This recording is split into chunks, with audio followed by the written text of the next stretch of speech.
So you ask a person, why are you so unhappy? Why are you so frustrated? Why are you so resentful? The moment you ask that, their brain is going to associate that emotion to a past event. To a memory. To a memory. Yeah. That's because they have nothing to look forward to in their future. So if you're not being defined by a vision of the future, it just means to me that you're more in love with your past than you are with the future.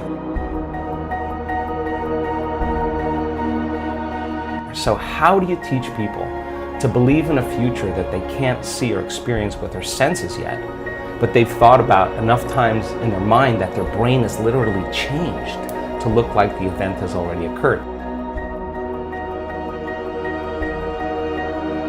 The latest research in neuroscience says that's absolutely possible. We know that. And how do you teach a person to select a new possibility in their future and begin to emotionally embrace that future before it's made manifest? To such a degree that their body, as their unconscious mind, is believing it's living in that future reality in the present moment, and they're signaling new genes and new ways ahead of the environment. Now, till their body begins to change to look like the event has already occurred. We've proven that that's possible. Now think about this. So the more you think about your desired future, the joy, the gratitude, the feelings you want to have that are more positive, the more you think about it as a future thing happening, the more your body shifts now. Exactly. So your body is believing it's living in that future reality in the present moment. Now think about this. The stronger the emotion you feel from some condition in your life, the more altered you feel inside of you, the more you narrow your focus on the cause, and the brain freezes an image and takes a snapshot. And that memory now is embossed in the brain. It's branded in there. So then people think neurologically within the circuits of those past experiences, and they feel chemically within the boundaries of those emotions. And the stronger the betrayal, the stronger the trauma, the more the body's living in the past, right? Crazy. So how do you reverse that? So now, if you truly got passionate about a future, we've all done this.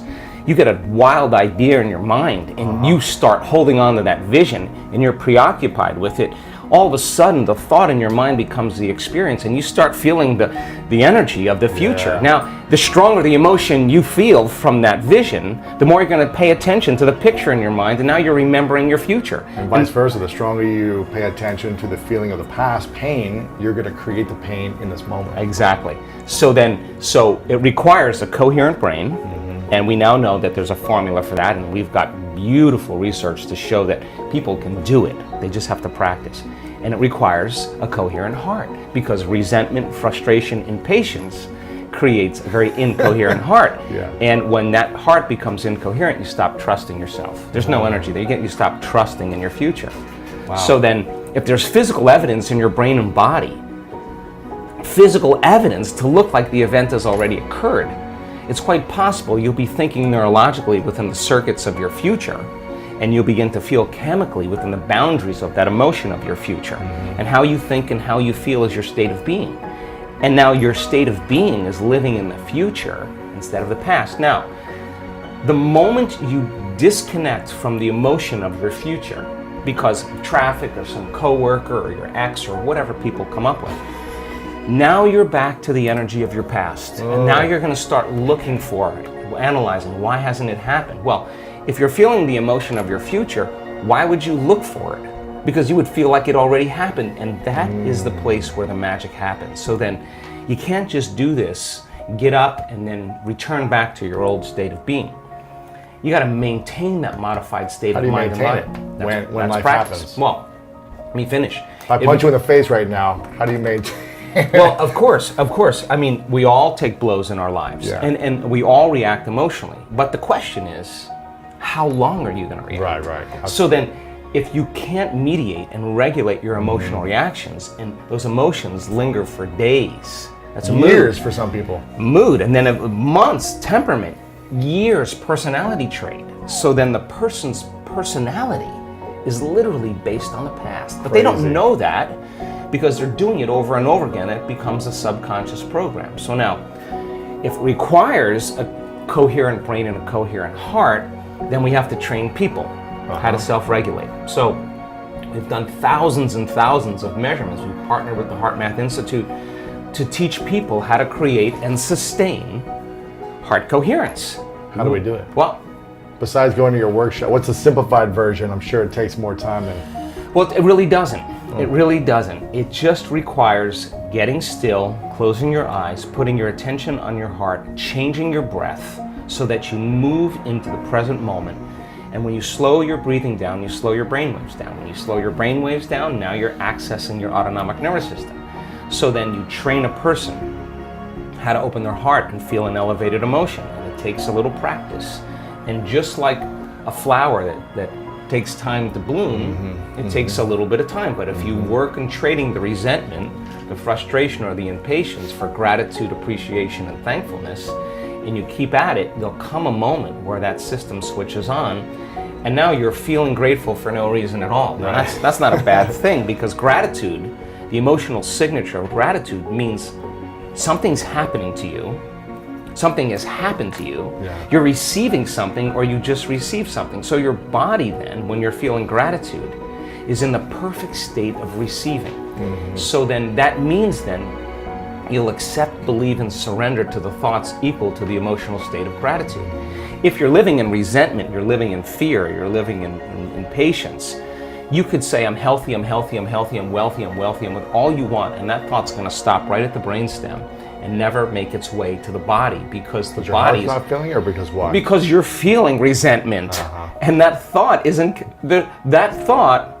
is not consistent with the emotion of resentment. Resentment has a different set of thoughts, right? In other words, once you start opening your heart, it begins to move into coherence. It begins to produce a measurable magnetic field up to 3 meters wide. Now that's frequency, that's energy.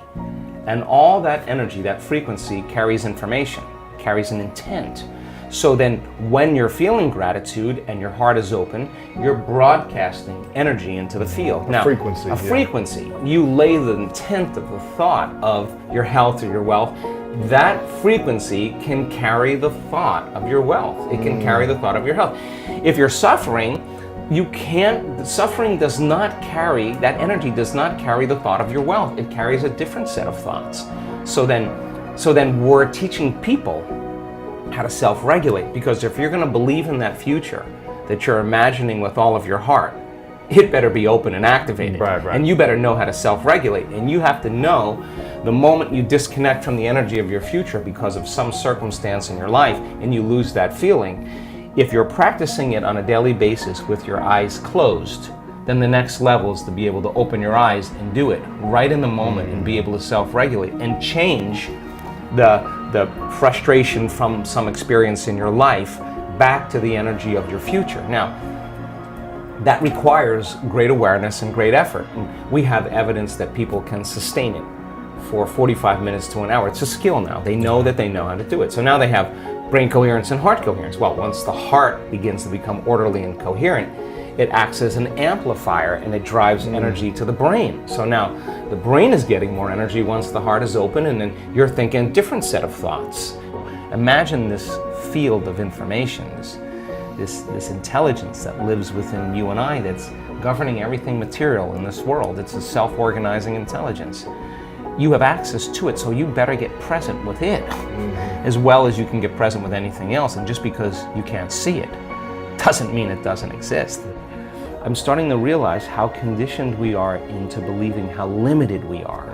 And as you start peeling those layers away and you break through those beliefs, those self-limiting thoughts and emotions, on the other side of that is where the miraculous happens. So you got to be willing to be in that place of discomfort long enough to reorganize order and begin to create more coherence. And then all of a sudden, you get this recalibration that goes on in the brain and body. And then the extent of that is that the ultimate thing is you start to see feedback in your life, those synchronicities, those coincidences, those opportunities. You're scratching your head going, everything's falling into place. Yeah, I'm in the right place at the right time. Everything I think about just comes to me. Because your energy is synchronized.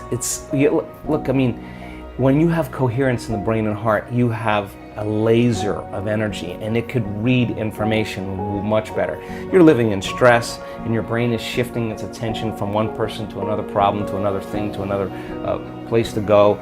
each one of those things, there's an assignment of neurological networks in the brain. So the arousal of the stress hormones drives the brain into this high frequency, and you're trying to control and predict everything in your life. And your brain circuits are firing like a lightning storm in the clouds. When your brain's incoherent, you're incoherent, and you don't have a signal. You don't have a Wi-Fi signal. You're not connected to the field. How could you connect to energy and information if your signal hasn't become orderly? So that when people synchronize their energy into coherence, they can synchronize to a possibility in the future. And the synchronicities that are feedback from the environment are just a reflection of your energy. And that's the universe saying, follow the breadcrumbs, do it again, follow it again, do it again. And now all of a sudden the person's not waking up in the morning like, oh, I'm gonna meditate now to create my future. They're kind of going like, I'm getting out of bed because I don't want the magic to end, right? They want to sustain that state so that the old reality that they've lived in begins to transform into something new, and because there's no longer a vibrational match with everyone and everything in their past and present reality, there's a vibrational match to their future, and now their future is starting to give them signals.